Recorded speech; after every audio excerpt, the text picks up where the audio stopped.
ফটিকছড়া শিবিরের অঙ্গনওয়াড়ি স্কুলের শোচনীয় অবস্থা। ছিদ্র ছাউনি, বৃষ্টিতে ভিজেই পড়াশোনা শিশুদের। ফটিকছড়া শিবির এলাকার একমাত্র অঙ্গনওয়াড়ি স্কুল বর্তমানে চরম অবহেলা ও অব্যবস্থাপনার নিদর্শন হয়ে দাঁড়িয়েছে। স্কুল ভবনের অবস্থা এতটাই শোচনীয় যে বর্ষার মৌসুমে টিনের ছাউনির একাধিক জায়গায় ছিদ্র হয়ে পড়েছে। তার উপর স্কুলের টুলি বা বাঁশের বেড়াও নেই বললেই চলে।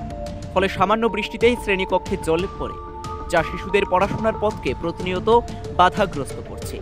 বিদ্যালয়ে পড়তে আসা ছোট ছোট শিশুদের গায়ে সরাসরি বৃষ্টির জল পড়ছে, বই খাতা ভিজে যাচ্ছে এবং ঠান্ডা লাগার ঝুঁকি নিয়েই তারা স্কুলে উপস্থিত হচ্ছে। শিক্ষকতার দায়িত্বে থাকা দিদিমণি বারবার বিষয়টি স্থানীয় পঞ্চায়েত সদস্য ও সুপারভাইজারকে জানিয়েছেন, কিন্তু তাদের কাছ থেকে কোনো ধরনের কার্যকর প্রতিক্রিয়া বা পদক্ষেপ মেলেনি বলেই অভিযোগ। এই খবরে এলাকা জুড়ে চাঞ্চল্য ছড়িয়ে পড়ে। খবরটি পৌঁছায় এলাকার বিধায়ক নয়ন সরকারের কাছে।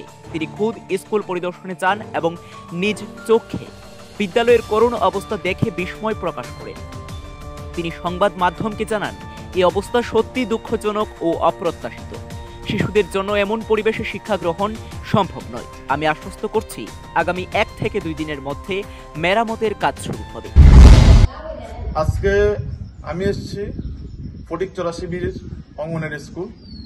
আমি খবর পাই যে ফটিকছড়া অঙ্গনের স্কুলের টিনের ছাউনি নষ্ট হয়ে আছে, ছিদ্র আছে এবং টুলি নেই।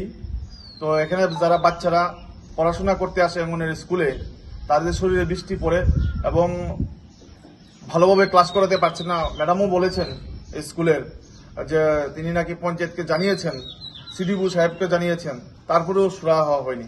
তার জন্য আমি এসেছি, নিজের চোখে দেখলাম যে ঘরের ছাউনি নেই এবং টিনগুলা ছিদ্র হয়ে আছে এবং যে ফ্লোরটা আছে ফ্লোরেও জল লেগে আছে। তাহলে তো বাচ্চাদের অসুবিধা হচ্ছে। তো আমি উদ্যোগ নিয়েছি যে কোনোভাবেও আমি এই ব্যবস্থাটা করে দেব, রিপেয়ারিং এর ব্যবস্থাটা। আর আমি সিডিপি সাহেবকেও জানিয়েছি এখন।